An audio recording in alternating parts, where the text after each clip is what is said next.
दाऊ ने जवाब दो कन्हैया जब बताओ तुम्हें चुपचाप भेजो। ये बिटिया कौन है? भगवान बोले वही तो। दादा हम तो इतने सीधे हैं, हम तो काऊ सुनाए बोलते। जब बिटिया जबरदस्ती रथ में बैठ गई हमें शादी करनी है शादी करनी है तो हम ले आए। तो बोले किसकी बेटी है? बोले राजा भीष्म की। बलदाऊ बोले चिंता ना करे, हमारे जो मूसल के लय है ना ये धान बहुत कम है। युद्ध हुआ है महाराज रुकुम आया, तो रुकुम का और भगवान का जब युद्ध हुआ तो भगवान रुकुम को मारने के लिए तैयार हुए, लेकिन रुक्मणी ने हाथ जोड़े और एक बात कही है कि हे बिहारी बेचारा है बंधुआ भी है, हे नाथ तुम्हारा चेहरा है, बूढ़े बाप की निशानी है, मत मारो भाई मेरा है, इसे छोड़ दो। अगर आपने ऐसे मेरी शादी में मार दिया तो गांव के राज्य के लोग कहेंगे कि अपने भैया को शादी में मरवा के चली गई। और सामने हाथ जोड़ के रुक्मणी ने एक बात कही है श्याम सुंदर मत मारो बिरन को नाथ बखत सुधी भैया की आवेगी।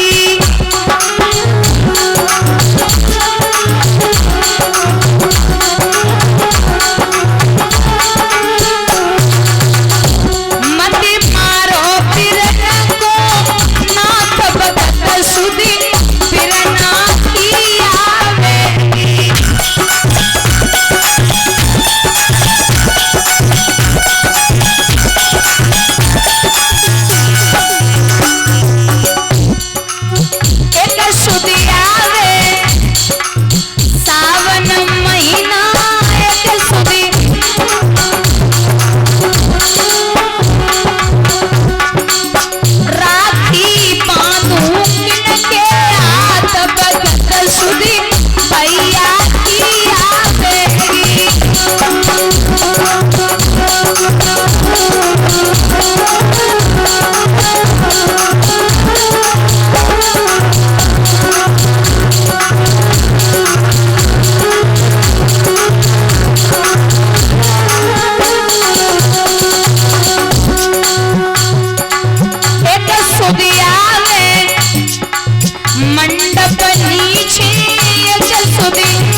महाराज जैसे ब्राह्मण देवता पहुंचे और पहुंचे कि जो भगवान को देखो सो खोपड़ी से हाथ लगाए के बोले हे भगवान मोड़ी ठगी ये इतनो करिया जा दुनिया में कोई मिलो ही ना सो जा पे रीज पाई। अरे हमसे ही कह देती तो हम ही लड़का ढूंढ देते। ये इतनो करिया उल्टो ड्राम धरो है, इसके लिए पागल हुई जा रही।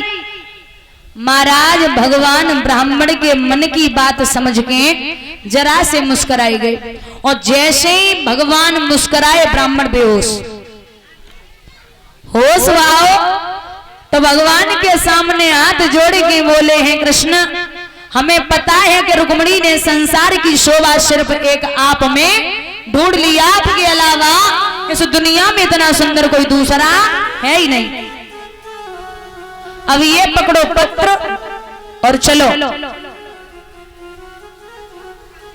भगवान बोले जैसे कह रहे हो ना चलो वैसे नहीं चल पाएंगे, दादा और बाबा से पूछने पड़ेगी। बोले पूछ ले। बोले ऐसे कब जाने देंगे? फिर बोले आपको कुछ करना पड़ेगा। क्या? 2-4 कदम चलो और खांसो। बाबा सोचेंगे ब्राह्मण बूढ़े तो हमें तैसे तुम्हें छोड़े उतने से रुक्मणी को लेके आ जाए। सो ब्राह्मण उन तो बड़े ढोंगी रहे, 2-4 कदम चले खांसन लगे। अरे बाबा ने जवाब दियो कन्हैया जाओ ब्राह्मण बूढ़े ने छोड़ के आओ। बोले ठीक है। तो जैसे ही भगवान छोड़वे के लाइन चले, जब तक द्वारिका में रथ रहो तो लो तो धीरे धीरे, लेकिन जो द्वारिका से बाहर रथ निकलो बहु का महाराज अरे अरे सरर भयो रे स्वर्ग में पहुंचो जाई।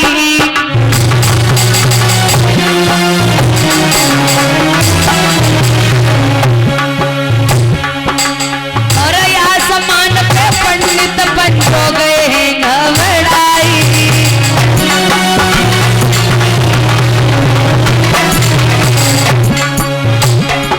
महाराज के पंडित मन में करे विचार, और ऊपर से जो गिरे तो हड्डी पसली ना मिल पाए। पंडित मन ही मन में कहे अहिर झांझरे में पड़ गए। पंडित मन ही मन में कहे अहिर के फंदा में पड़ गए।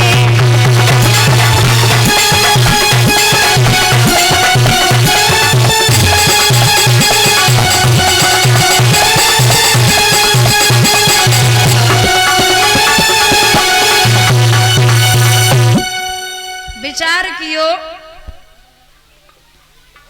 कि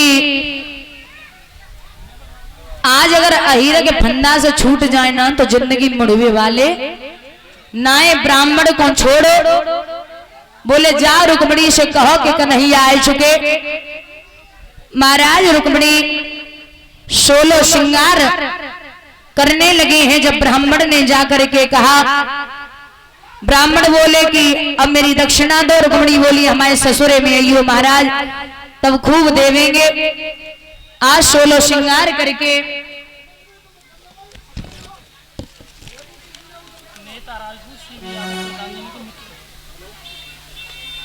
नेता राजपूत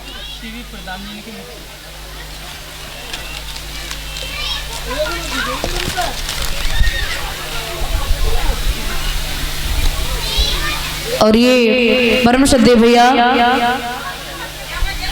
प्रधान जी उनके मित्र नेताजी राजपूत 1100 रुपए की माल्यार्पण कर रहे हैं। भगवान से कामना करती हूँ गोविंद सुख और संपत्ति प्रदान हो। आकर के सभा में सम्मानित किया। ठाकुर जी की असीम अनुकंपा परिवार पर बनी रहे। इनका सम्मान कहीं भी किसी भी जगह कम न हो। भगवान भोले बाबा हमेशा परिवार में धन के भंडार भरते रहें। प्रभु की कृपा हमेशा बरसती रहे, ये विलासा और आकांक्षा है। बोली वृंदावन बिहारी लाल की। महाराज कहते हैं कि आज जब रुक्मणी चली है 16 श्रृंगार करके, तो जवाब दिया है कि ये बता लाडो कहां जा रही है। गले लगी है रुक्मणी, रोई है। तो मैया ने जवाब दियो बिटिया आज बरात आई है, कल विदा होवेगी, आज काय को रोई रही, चुप है जा। रुक्मणी ने धीरे से कही मैया तू जय समझ ले, तेरी बिटिया आज हुई जा रही। आगे बड़ी रुक्मणी सहेलियां साथ में हैं। गौरी माँ के मंदिर के लिए पहुंची, और जब मंदिर में पहुंची हैं दादा याद रखना गौरी माँ का पूजन किया। पूजन करने के बाद में भगवान का रथ जहां खड़ा है वहां पर रुक्मणी पहुंची। अब भगवान सोचने लगे जब हमें पता ना है रुक्मणी कौन सी है, तो जिस हाथ में कंकन बना था उसी हाथ को रुक्मणी ने उठा दिया। भगवान समझ गए कि यही रुक्मणी है। आगे बढ़ के रुक्मणी भगवान से बोली है कि कन्हैया हमें मुरलिया दिखाई दो, हमें बंसी दिखाई दो। तो भगवान बोले अरे पगली मैं मुरली नहीं दिखाऊंगा। क्यों? तू ना जाने जब बंसी कैसे बनी है। बोले कैसे बनी? कुबेर के घड़ा में एक पेड़ जमो, मैंने मुरली के नाम कटाई धरो है। शेष ने काटी महेश ने पेड़ी, ब्रह्मा ने सनकादि करी है। विष्णु जी ने छेद करे और नारद जी ने देख धरी है, सो मांग रही हमसे मेरे अरवन खरवन की बसुरी है। बड़ी महंगी है मुरलिया। रुक्मणी बोली मैं क्या लेके जा रही हूं कहीं, तनिक दिखाओ तो सही। जैसे ही भगवान ने मुरली के लिए हाथ बढ़ायो, झट से महाराज भगवान को हाथ रुक्मणी ने पकड़ लियो, रथ पे चढ़ी और जैसे ही रथ पे चढ़ी तब तक पीछे से शिशुपाल ने आवाज लगाई, ले 2-4 कदम ही निकल पाए भगवान, आवाज लगाई और कन्हैया खड़ा हो जा, अभी तक तो माखन चुराता रहा, अब लड़कियों को चुराने का नंबर लगा दिया, खड़ा हो। भगवान खड़े भये। रुक्मणी बोली कन्हैया एक काम करो, इनसे 2 बातें कर लियो जो ब्याह करवे को आए थे। भगवान में और शिशुपाल में युद्ध हुआ, भगवान ने शिशुपाल को परास्त किया। महाराज बलदाऊ सोचने लगे कि कन्हैया गया था ब्राह्मण को छोड़ने, अभी तक नहीं आ पाया। बलदाऊ ने हल और मूसल उठायो और वहां पहुंचे तो सेना देखी है